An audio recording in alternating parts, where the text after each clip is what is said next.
नमस्कार दोस्तों, स्वागत है आप लोगों का एक बार फिर से हमारे इस्माइल फैमिली चैनल पर। सावन व्रत में खाना है आपको 3 चीज़। दोस्तों, सावन के महीने में ये चीज़ ज़रूर खा लेना। पूरे सावन घर में आपके धन की कमी नहीं होगी। भोलेनाथ की कृपा हमेशा आपके ऊपर बरसेगी। साथ ही साथ सावन के सोमवार के व्रत में ये 5 गलतियां कभी मत करना। जाने सावन सोमवार के व्रत में उपवास किस प्रकार से रखें। दोस्तों, सावन का महीना बहुत ही शुभ और मंगलकारी माना जाता है। सावन का हर एक दिन उतना ही पवित्र माना जाता है जितना कि पवित्र गंगा जल। करोड़ों में कुछ खास लोग ही होते हैं जो भगवान शिव की कृपा पाते हैं। सच्चे हृदय से भगवान शिव की भक्ति करने वाला व्यक्ति भगवान शिव का प्रिय भक्त कहलाता है। अगर आप भगवान शिव से प्रेम करते हैं तो सच्चे दिल से कमेंट बॉक्स में लिखें हर हर महादेव, ओम नमः शिवाय। भगवान शिव के लिए 1 लाइक तो बनता है। दोस्तों, सावन का पहला सोमवार 10 जुलाई को था, दूसरा सोमवार आज 17 जुलाई, तीसरा सोमवार का व्रत 24 जुलाई, चौथा सोमवार का व्रत 31 जुलाई, पाँचवा सोमवार 7 अगस्त, छठा सोमवार 14 अगस्त, सातवां सोमवार 21 अगस्त और आठवां सोमवार व्रत 28 अगस्त को रखा जाएगा। दोस्तों, सावन की समाप्ति होगी 31 अगस्त को और रक्षाबंधन का त्यौहार मनाया जाएगा 30 अगस्त बुधवार के दिन। सावन की समाप्ति होने से एक दिन पहले रक्षाबंधन का पर्व भी मनाया जाएगा। दोस्तों, सावन में पड़ने वाला सोमवार के व्रत में कुछ खास विशेष बातें आपको पता होनी चाहिए, तो आइए जानते हैं। दोस्तों, सबसे पहली बात, सप्ताह का पहला दिन यानी कि सोमवार भगवान शिव की आराधना का दिन माना जाता है। वैसे इस दिन का अधिपति सोम यानी कि चंद्रमा भी है, इसलिए इसका नाम सोमवार रखा गया है। इसलिए सोमवार के दिन भगवान शिव और चंद्रमा दोनों का ही आराधना की जाती है और व्रत रखा जाता है। सोमवार को शिव जी के लिए रखे जाने वाले व्रत शीघ्र ही फलदायी होते हैं, इसलिए शिव जी के भक्त इस दिन अपनी किसी भी इच्छा की पूर्ति के लिए तथा सुख समृद्धि और शांति के लिए सोमवार का व्रत अवश्य रखें। वैवाहिक जीवन सुखमय हो तथा अच्छा जीवन साथी मिले, इस कामना के साथ कुमारी लड़कियां विशेष रूप से सोमवार का व्रत रखती हैं। दोस्तों, दूसरी बात, ज्योतिष शास्त्र में सोमवार के दिन को विशेष रूप से भगवान शिव और चंद्रमा से जोड़कर देखा जाता है और इसलिए इस दिन वो सभी कार्य करने चाहिए जो कि भगवान शिव को अति प्रिय है। भगवान शिव के मंदिर में जाकर गंगा जल अर्पित करना चाहिए और भगवान शिव को विशेष रूप से प्रिय बेलपत्र को भी अवश्य चढ़ाना चाहिए। शिव जी को चंदन का लेप भी लगाना चाहिए और आटे की पंजीरी का भोग भी लगाना चाहिए। रात्र में चंद्रमा को अर्घ्य भी अवश्य भी देना चाहिए। इससे जीवन में सुख समृद्धि और धन की प्राप्ति होती है। दोस्तों, तीसरी बात, भगवान शिव को सफ़ेद वस्त्रें अत्यंत ही प्रिय है, इसलिए सोमवार के दिन सफ़ेद चीज़ें जैसे कि दूध, दही, सफ़ेद पुष्प इत्यादि को भी विशेष रूप से भगवान शिव को अर्पित करना चाहिए और शिव जी को सफ़ेद चीज़ों का ही भोग लगाकर आप भी सफ़ेद वस्तु का ग्रहण कर सकते हैं। इससे आप पर शिव जी की कृपा अवश्य बरसेगी। इसी के साथ सोमवार के दिन सफ़ेद रंग के वस्त्र धारण करना चाहिए, अत्यंत शुभ माना जाता है। दोस्तों, चौथी बात, वास्तुशास्त्र के अनुसार सोमवार को किसी आवश्यक काम के लिए घर से बाहर जाने से पहले अपना चेहरा आईने पर अवश्य देख लें। आपके काम बिना किसी रुकावट के आश्चर्यजनक रूप से पूरे होने लग जाएंगे और आपको यश भी मिलेगा, मान सम्मान भी मिलेगा। दोस्तों, ये वह काम है जो हमें सोमवार के दिन अवश्य करने चाहिए, लेकिन कुछ खास काम ऐसे भी हैं जो हमें सोमवार के दिन कभी नहीं करने चाहिए। दोस्तों, पहली बात, सावन सोमवार के दिन काले रंग के कपड़े पहनकर शिव जी के मंदिर में भूलकर भी प्रवेश ना करें। महिलाओं को सोमवार के दिन बाल भी नहीं धोने चाहिए। इससे परिवार पर गहरा संकट पड़ता है और गहरा असर पड़ता है। सोमवार के व्रत में व्रतधारी को थोड़ा सहम और संयम रखना चाहिए, इससे शिव जी क्रोधित हो जाते हैं। सोमवार के व्रत में व्रतधारी को फलों में नाशपाती का सेवन गलती से भी नहीं करना चाहिए, इसे शुभ नहीं माना जाता। और दूसरी बात, सोमवार के दिन मांस का सेवन करना वर्जित माना गया है। इसके विपरीत शिव जी का व्रत रखना चाहिए या फिर शुद्ध सात्विक आहार, दूध, दही, फल इत्यादि का सेवन करना चाहिए।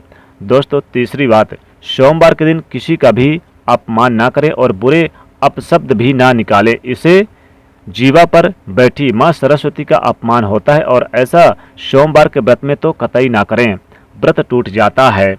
दोस्तों चौथी बात, शिव जी की पूजा के साथ ही नंदी महाराज की पूजा आवश्यक है। दोस्तों शिव पशु प्रेमी हैं, इसलिए सोमवार को 4 पैर वाले पशु का अर्थात गाय माता की विशेष रूप से पूजा अर्चना करनी चाहिए। सोमवार के दिन गाय माता को कुछ न कुछ अवश्य खिलाना चाहिए, इससे व्रत पूरा माना जाता है। इसके साथ ही साथ नंदी महाराज बैल का अपमान या फिर उनके साथ गलत व्यवहार बिल्कुल भी ना करें। दोस्तों पांचवी बात, पूजा करते समय इस बात का ध्यान रखें कि भगवान शिव को केतकी का फूल, कुमकुम, तुलसी के पत्ते, कटे फिटे बेलपत्र या फिर खंडित चावल भूलकर भी नहीं चढ़ाएं और शंख में भी जल अर्पित ना करें।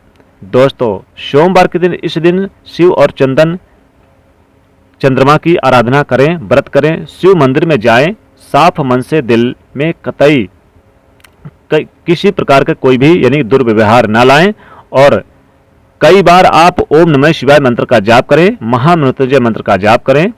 भगवान भोलेनाथ आप पर अवश्य प्रसन्न होंगे और आपकी हर मनोकामना पूर्ण करेंगे। इसी के साथ ही दोस्तों क्या आप ये बात जानते हैं कि सोमवार के व्रत में ये फल, सावन के व्रत में ये फल कतई नहीं खाना चाहिए। यदि आप गलती से भी इस फल को खा लेते हैं तो जीवन भर भगवान शिव के क्रोध का सामना आपको करना पड़ सकता है, आपका व्रत भंग हो सकता है, यहाँ तक कि आपके परिवार पर कष्ट आ सकते हैं। कम से कम सोमवार के व्रत में तो ऐसे पाप कतई ना करें। दोस्तों नंबर 1, शास्त्रों में ऐसा कहा गया कि व्रतधारी को उधार मांगकर फल इत्यादि नहीं खाने चाहिए, इससे पाप लग जाता है और व्रत भी अधूरा रह जाता है। सोमवार का व्रत हो या फिर कोई भी व्रत हो क्यों ना हो, पड़ोसियों से मांगकर कोई भी व्रत इत्यादि में फल वगैरह नहीं खाना चाहिए। व्रत में उधार मांगकर खाने से व्यक्ति का व्रत झूठा हो जाता है। ईश्वर के शरण में भी आने पर व्यक्ति को झूठ नहीं बोलना चाहिए, कर्ज इत्यादि नहीं लेने चाहिए, चुगली आदि नहीं करनी चाहिए, उधार मांग करके भी नहीं खाना चाहिए। यदि आपको कोई अपनी मर्जी से खाने के लिए व्रत में कुछ भी देता है तो उसे आप खा सकते हैं, लेकिन व्रत में कम से कम उधार मांग कर के फल इत्यादि का सेवन ना करें। व्रत में आप किसी से भी ना लें, इससे पाप लगता है और व्यक्ति की पवित्रता भी भंग हो जाती है। दोस्तों नंबर 2, सोमवार का व्रत हो या फिर सावन का व्रत हो, आपको नाशपाती बिल्कुल नहीं खानी चाहिए। दरअसल इस फल का नाम नाश यानी कि नाश करने वाला होता है, इसलिए इस फल को व्रत में कभी नहीं खानी चाहिए। व्रत इत्यादि को छोड़कर किसी और दिन आप कभी भी ये फल खा सकते हैं, लेकिन अगर जिस दिन आपका व्रत हो उस दिन आप नाशपाती का सेवन नहीं करना चाहिए।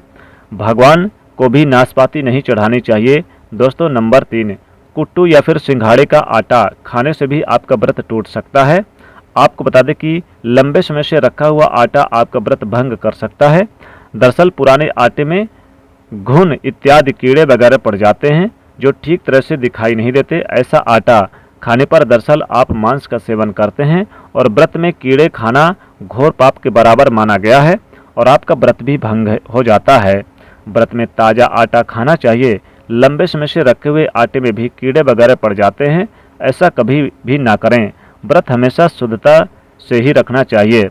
दोस्तों सावन के इस पवित्र महीने में यदि जिस भी व्यक्ति को ये 5 संकेत मिल जाए तो उसे ये पता चलता है कि महादेव आपके भक्ति से बहुत प्रसन्न हैं और आपको धनी होने से कोई भी नहीं रोक सकता। तो चलिए दोस्तों जान लेते हैं। दोस्तों नंबर 1, बैल का दरवाजे पर आना। महाराज यानी नंदी महाराज भगवान भोलेनाथ के वाहन है। नंदी को भगवान शिव के द्वारपाल भी कहा जाता है। नंदी महाराज को बुद्धि और ज्ञान का प्रतीक भी माना गया है। शिव मंदिर को हमेशा नंदी महाराज यानी विराजित रहते हैं, लेकिन अगर सावन के इस पवित्र महीने में अचानक से नंदी महाराज आपके दरवाजे पर आ जाएं, घर पर आ जाए, चौखट पर सींग मारने लग जाएं, तब आपको समझ जाना चाहिए कि भगवान शिव आपके घर में अब आने वाले हैं, जो कि यह एक आने का विशेष संकेत है। भगवान शिव आपकी भक्ति से बहुत प्रसन्न हैं। आपके घर पर खुशियां आने वाली है। आपको धनी होने से कोई नहीं रोक सकता, लेकिन याद रहे नंदी महाराज को तिलक लगाकर मीठा भोग अवश्य लगाएं। दोस्तों नंबर 2, सावन के पवित्र महीने में अचानक से आपके सपनों में यदि शिवलिंग दिख जाए, अर्थात भगवान शिव दिखाई दे जाएं, तो इसे आपको यह समझ लेना चाहिए कि अब आपके जीवन से परेशानियों का अंत जल्दी ही होने वाला है। भगवान शिव आपकी सच्ची आराधना और भक्ति से बहुत ही खुश हैं और वह आपके घर पे अब आने वाले हैं। ऐसे में याद रहे कि शिव की भक्ति में कोई भी कमी नहीं आनी चाहिए। घर को गंदा मत रखना, क्योंकि आपके घर में भगवान शिव आने वाले हैं।